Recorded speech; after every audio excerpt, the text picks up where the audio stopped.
يا أيها الناس اعبدوا ربكم الذي خلقكم والذين من قبلكم لعلكم تتقون. اے لوگو، اپنے اس پروردگار کی عبادت کرو جس نے تمہیں اور ان لوگوں کو پیدا کیا جو تم سے پہلے گزرے ہیں تاکہ تم متقی بن جاؤ. لوگو، اگرچہ قرآن کی دعوت تمام انسانوں کے لیے عام ہے، مگر اس دعوت سے فائدہ اٹھانا یا نہ اٹھانا لوگوں کی اپنی آمادگی پر اور اس آمادگی کے مطابق اللہ کی توفیق پر منحصر ہے. لہذا پہلے انسانوں کے درمیان فرق کر کے واضح کر دیا گیا کہ کس قسم کے لوگ اس کتاب کی رہنمائی سے فائدہ اٹھا سکتے ہیں اور کس قسم کے نہیں اٹھا سکتے. اس کے بعد اب تمام نوع انسانی کے سامنے وہ اصل بات پیش کی جاتی ہے جس کی طرف بلانے کے لیے قرآن آیا ہے. تمہارے بچنے کی توقع، یعنی دنیا میں غلط بینی و غلط کاری سے اور آخرت میں خدا کے عذاب سے بچنے کی توقع. الذي جعل لكم الأرض فراشا والسماء بناء وأنزل من السماء ماء فأخرج به من الثمرات رزقا لكم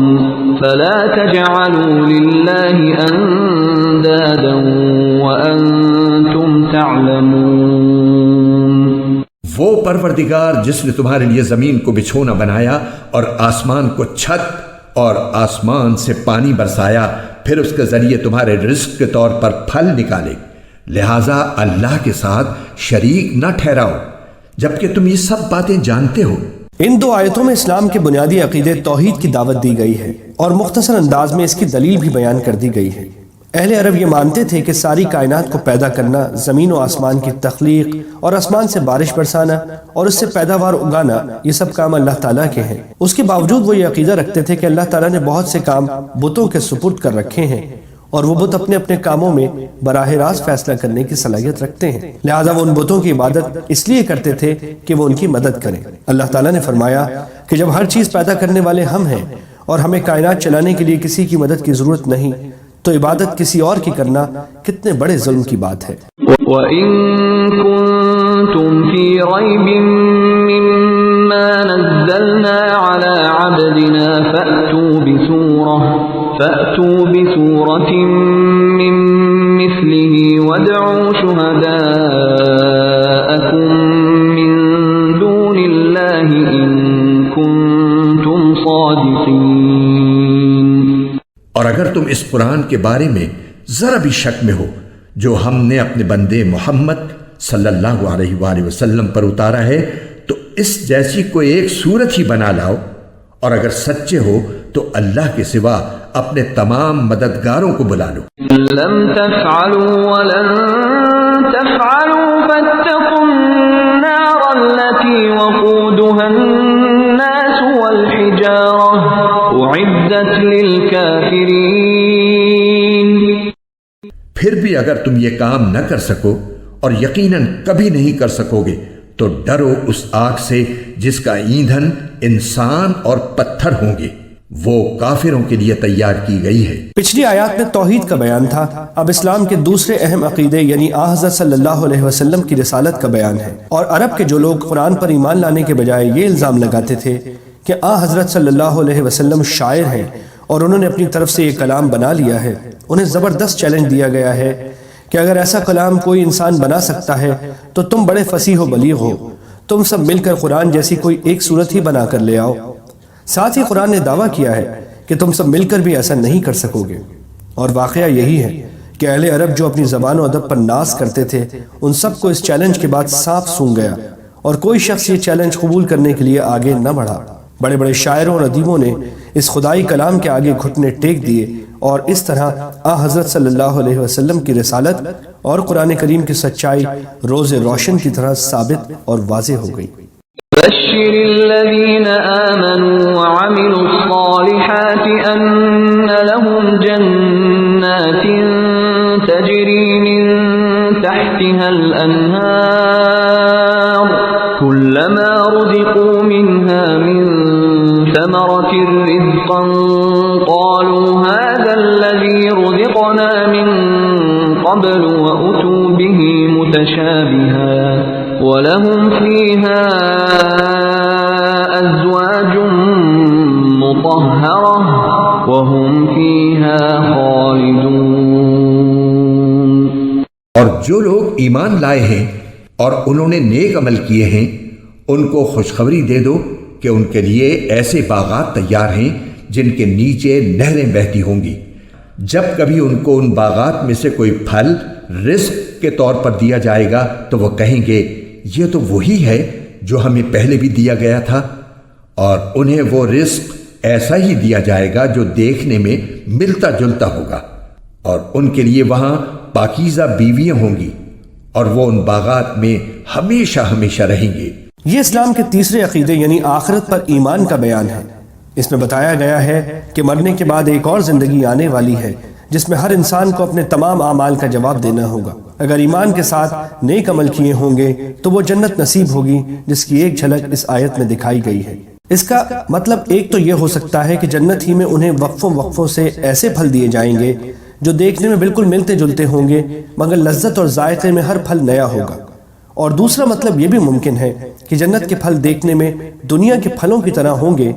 اس لیے انہیں دیکھ کر جنتی یہ کہیں گے کہ یہ تو وہی پھل ہیں جو ہمیں پہلے یعنی دنیا میں ملے تھے، لیکن جنت میں ان کی لذت اور خصوصیات دنیا کے پھلوں سے کہیں زیادہ ہوں گی۔ ان اللہ لا يستحيي ان يضرب مثلا ما بعوضة فما فوقها فأما الذين آمنوا فيعلمون أنه الحق من ربهم وأما الذين كفروا فيقولون ماذا أراد الله بهذا مثلا يضل به كثيرا ويهدي به كثيرا وما يضل به إلا الفاسقين۔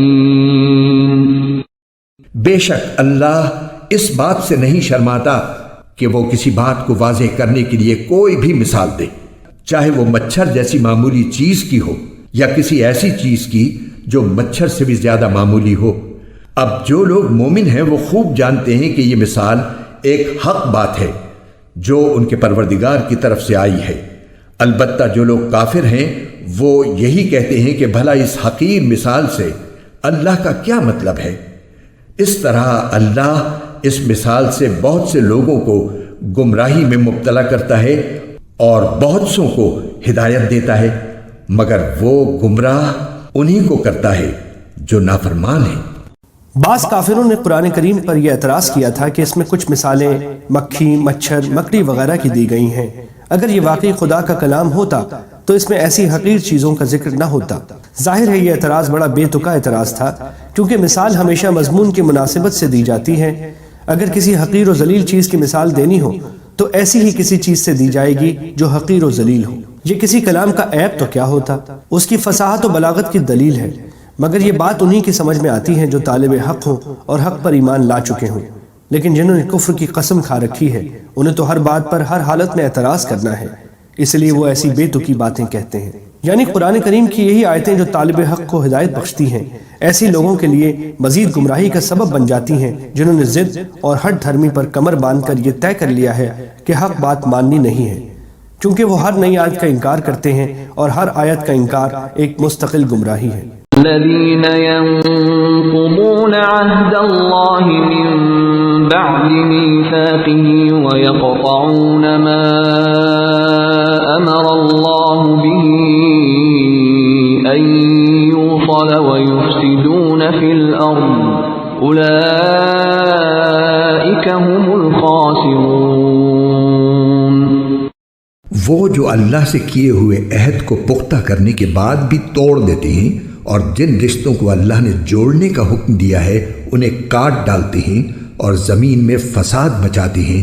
ایسے ہی لوگ بڑا نقصان اٹھانے والے ہیں۔ عہد سے مراد اکثر مفسرین نے وہ عہد الست لیا جس کا ذکر سورہ آراف میں آنے والا ہے، وہیں انشاءاللہ اس کی تفصیل آئے گی۔ یہاں اتنا سمجھ لینا کافی ہے کہ اللہ تعالیٰ نے انسانوں کو پیدا کرنے سے بہت پہلے آنے والی تمام روحوں کو جمع کر کے ان سے پوچھا تھا کہ کیا میں تمہارا پروردگار نہیں ہوں؟ سب نے اللہ تعالیٰ کے پروردگار ہونے کا اقرار کر کے یہ عہد کیا تھا کہ وہ اللہ تعالیٰ کی اطاعت کریں گے۔